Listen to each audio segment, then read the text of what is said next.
Hello বন্ধুরা, তো আজ মেনুতে কি আছে দেখে তো বুঝতেই পারছো। কি বুঝতে পারছো তো?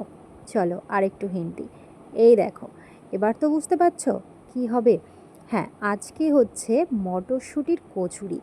তো বাবা বাজার থেকে মটরশুঁটি এনেছিল, তো সেই জন্য ভাবলাম একটু মটরশুঁটির কচুরি হয়ে যাক।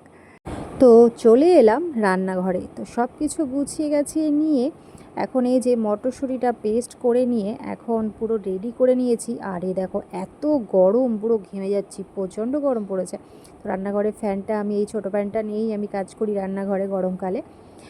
তো এই যে এখন বরকে বসিয়ে দিয়েছি, ও হচ্ছে এখন পুরগুলো ভরে দিচ্ছে, ওটা হচ্ছে ওর কাজ।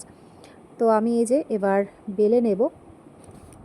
এইসবে কিন্তু মানা নেই, কিন্তু আমি আবার অত শত পছন্দ করি না, আমি 2-3টের বেশি কিন্তু খেতে পারি না। তো বাড়ির সবাই, বাকি সবাইরা কিন্তু খুবই ভালোবাসে। তো ভাজার সাথে সাথেই কিন্তু হাফ হাফিস হয়ে গেছে। আর এই সব জিনিস তো গরম গরম না খেলে ঠিক ভালো লাগে না।